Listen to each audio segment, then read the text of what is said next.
Tonight on DC News Now at 9 o'clock, 2 people found dead inside of a Frederick, Maryland home. Several children inside during the grim discovery. The latest details. Plus a DC 911 upgrade, the millions of dollars and multi-point plan to fix serious problems for emergencies.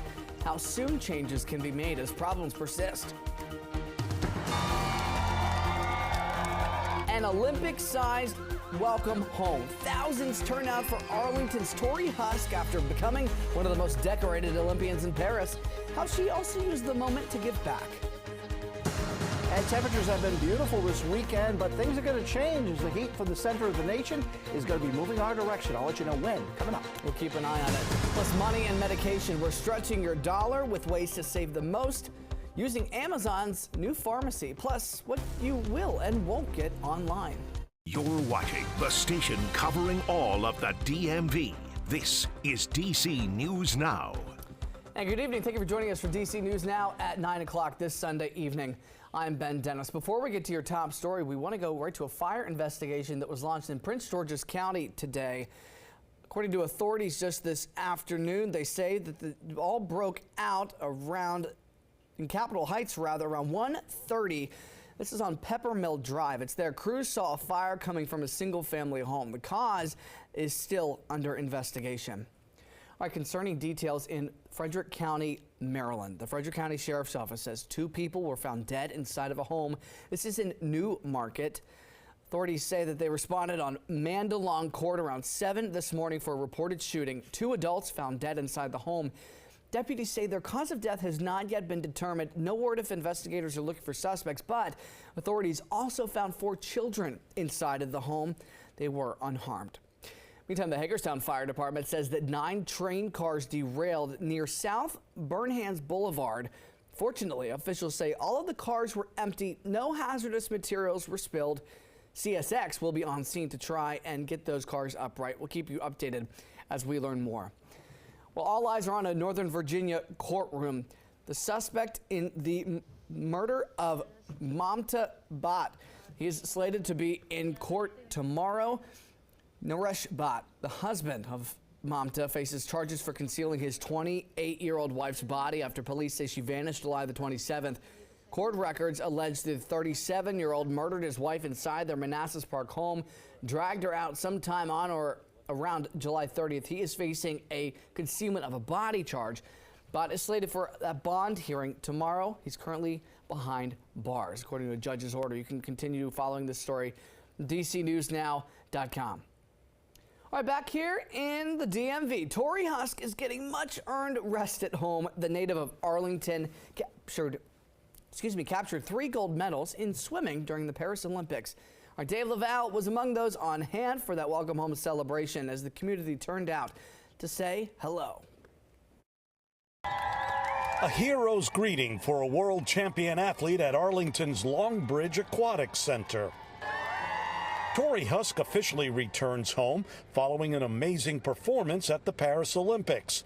A massive crowd gathers to welcome her. I just wanted to thank you all for coming out. Husk tied for the most medals by an American athlete as she captured 5, including 3 gold medals in swimming.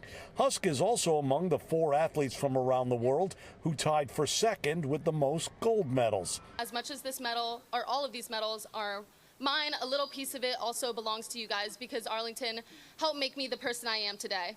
The crowd filled the parking lot in front of the building for the ceremony. Among them, her former swim coach, Dennis Burstein. She probably doesn't even realize it, but she's probably motivating thousands and thousands of kids. Count young swimmer Eleanor Wynn of Arlington among them. She's like a hero for me, and I just kind of want to be like her, and she's Tori. Find something that you love to do and you work hard at, you can go farther than you ever imagined. Husk brought home several medals during her first 2 Olympics. She's not ruling out going for more when the 28 games take place in Los Angeles.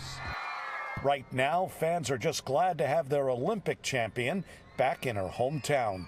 In Arlington, Dave Laval, DC News Now.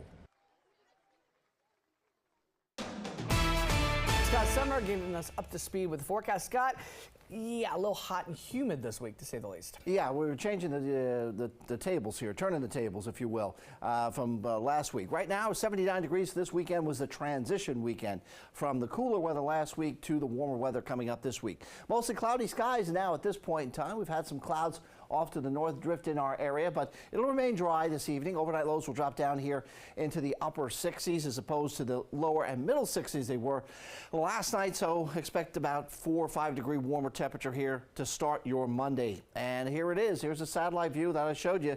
Clouds drifting in from the north. It was clear for this few hours, but we'll go back to some clearer skies over, I would say, the next 2 or 3 hours. As a matter of fact, by the midnight hour, going back to mostly clear. 72 at that time, 69 at 3, and 69 at 6 o'clock in the morning when you wake up. So mostly clear there. And just a sample here. Yeah, we've got some heat building in for the middle of the week. We'll talk about it more in detail coming up. I will see you in a few moments. Developing right now, bias-related incidents are a growing problem in Montgomery County. At least 4 schools are involved in the latest incident this week, just days before students head back to class. Our Kevon Dupree covers Montgomery County. He's got the latest details. County officials say 4 Montgomery County public schools were vandalized with bias-related graffiti on Monday. County leaders are now working with the police department and school district to put an end to this problem. Strathmore and Fallsmead Elementary Schools and Churchill and Wooten High Schools were the 4 schools vandalized with anti-Semitic and anti-LGBTQ+ graffiti. County Executive Mark Elrich says the language used is hateful and upsetting. It's not healthy for the community. So these acts are disturbing, and the goal is simply to divide our community. The Jewish Federation of Greater Washington CEO Gil Prue says the recurring acts of vandalism at schools and places of worship are infuriating. People who decide to vandalize schools with hate-based graffiti know what they're doing. They want to make this as public of a statement as possible. The congregation Bethel Synagogue in Bethesda was vandalized twice in the past week. Prue says they're looking for ways to enhance security at all Jewish places of worship in the county. We created a mechanism called J-Shield, which is a community-wide security apparatus that provides assessments and recommendations on how to improve security, including the use of cameras, including the use of guards, etc. Meanwhile, county leaders are working to find solutions. We're going to have to, I think, come up with some more aggressive surveillance techniques. MCPS Superintendent Dr. Thomas Taylor responded to the incidents in a statement, saying in part, quote, "The district has reported these instances to the police and will fully cooperate in any investigative needs." He went on to say, "We firmly denounce divisive actions that perpetuate hate, inequality, and injustice against any person, family, or community." Reporting in Rockville, I'm Kevon Dupree, DC News Now. Thanks to Kevon. Meantime, in Virginia, charges will not be filed against a Potomac Yard PetSmart after 3 dogs died there. The Animal Welfare League of Alexandria revealed their findings of an animal autopsy performed last month. It shows one of the 3 dogs that died likely arrived at the PetSmart with a bacterial infection that led to sepsis. Vets also unable to perform an autopsy, we're told, on the 2 other dogs. Therefore, they say there's not enough evidence to pursue charges. The Welfare League does allege only 4 to 5 staff members were caring for as many as 160 pets at a time. That is a low staffing to pet ratio, according to industry standards. They recommend PetSmart either hire more staff or limit the number of pets to come into their care. All right, we've seen several high-profile incidents, concerns about DC's beleaguered 911 call system operation, but they're getting some major help. How soon might it be implemented? Our Daniel Hamburg brings us up to speed. Since December of last year, D.C. City Administrator Kevin Donahue says there have been 18 incidents of the 911 system going down for a period of time. 8 of the 18 had some pretty significant effects. It has more systemic in nature. And most of those dealt with dispatching. One of those outages on August 2nd lasted 2 hours. Donahue says an IT contractor pushed a change to every workstation at the 911 center instead of the planned 1 or 2 stations.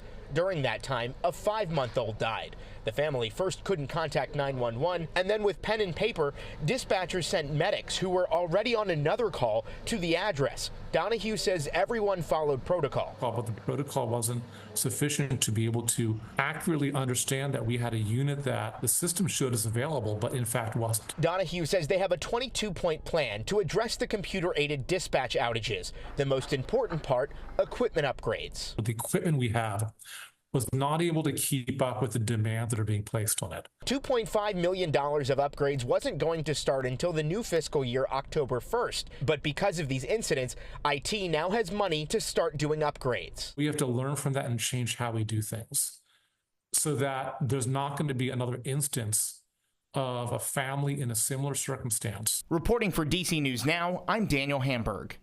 To Daniel, staying in the district, the Embassy of the Republic of Indonesia just celebrated 75 years of formal diplomatic relations with the U.S. It happened today at the Wow Indonesia Festival in Northwest.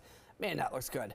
The celebration featured Indonesian American cultural performances, cooking demonstrations, immersive workshops. We caught up with one man who made his first visit to the nation's capital for this very event. From Indonesia, and I'm so excited.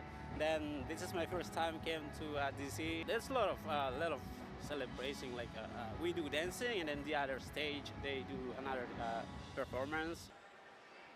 The event also included 2 parades down Pennsylvania Avenue. All right, we've got plenty of ground to cover on DC News Now. First, the Budweiser Clydesdales at National Harbor. They made a stop on Thursday, parading through Maryland's National Harbor. Tour celebrating 14 years of partnership with Folds of Honor. The nonprofit honors fallen and disabled vets. The organization presented a $20,000 check for veterans' families. The money, that's going to go toward educational scholarships. The Budweiser Clydesdales will return to PG County for another event in September.